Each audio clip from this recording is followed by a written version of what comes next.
जैसा कि पूर्वानुमान था, 7 तारीख सुबह तक में जो न्यूनतम तापमान है उसमें पूरे झारखंड में 2 से 4 डिग्री तक की सामान्य से बढ़ोतरी देखने को मिली है। और जो मुख्य शहरों के न्यूनतम तापमान जो रिकॉर्ड किए गए आज सुबह में, रांची में 11.4 डिग्री सेल्सियस, जमशेदपुर में 13.2 डिग्री सेल्सियस, डाल्टनगंज में 12 डिग्री सेल्सियस, बोकारो में 12.5 डिग्री सेल्सियस, चाईबासा में 11 डिग्री सेल्सियस, देवघर में 12 डिग्री सेल्सियस, गढ़वा में 13 डिग्री सेल्सियस, सरायकेला में 13 डिग्री सेल्सियस, गोड्डा में 13.7 डिग्री सेल्सियस मुख्यतः रिकॉर्ड किए गए हैं। तो इस डेटा से हम लोगों को ये देखने को मिलता है कि जो न्यूनतम जो पारा है वो अधिकतर जिलों में 10 से ऊपर पहुंच गया था, और जिसके कारण से ठंड में थोड़ी सी कमी आई थी। अब कल फिर से, क्योंकि आसमान साफ हो गया है, जो बादल थे वो छट गए हैं, तो कल सुबह और परसों सुबह, मतलब 8 का सुबह और 9 का सुबह में पूरे झारखंड में जो न्यूनतम पारा है वो 2 से 4 डिग्री उसमें गिरावट हम लोगों को देखने को मिलेगी। और उसके बाद में जो 10 तारीख है उसमें कोई बड़ा बदलाव नहीं देखने को मिलेगा।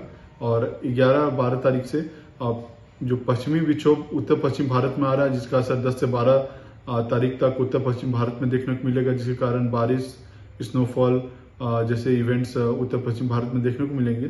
तो उसके कारण से फिर थोड़े से क्लाउड आएंगे और फिर हम लोग देखेंगे कि 11 सुबह से फिर से जो न्यूनतम पारा है वो फिर से बढ़ता हुआ देखने को मिलेगा। तो 11-12 में न्यूनतम पारा 2 से 3 डिग्री आपको फिर बढ़ता हुआ देखने को मिलेगा, और फिर जो न्यूनतम पारा अधिकतर शहरों के 10 डिग्री के आसपास में पहुंचेगा। तो ये जो टेम्परेचर फ्लक्चुएशन हो रहा है उसके वजह से स्वास्थ्य में, खासकर जो बच्चे हैं और बुजुर्ग हैं, उनके स्वास्थ्य में थोड़ी सी तकलीफ हो सकती है, बुखार हो सकता है, सीजनल बुखार हो सकता है। तो आप लोग थोड़ा सा खास ख्याल रखें और अपने आप को पूरा ढक के रखें, और जो ठंडा के हिसाब से जो खान पीन है उस हिसाब से आप कर सकते हैं, और प्रोटीन फूड लें, गर्म फूड लें।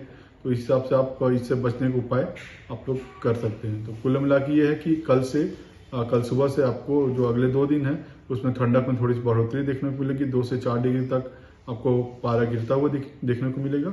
और फिर 11 सुबह से जो न्यूनतम पारा है जो पश्चिमी विक्षोभ उत्तर पश्चिम भारत में है, और उसके आंशिक असर से जो क्लाउड बैंड कुछ थोड़ा सा हल्का आएगा, तो हम लोग का अभी जो न्यूनतम पारा है वो फिर बढ़ता हुआ देखने को मिलेगा। तो ये ओवरऑल टेम्परेचर फ्लक्चुएशन हम लोगों के ओवरऑल इस वीक में ओवरऑल देखने को मिलेगा। धन्यवाद।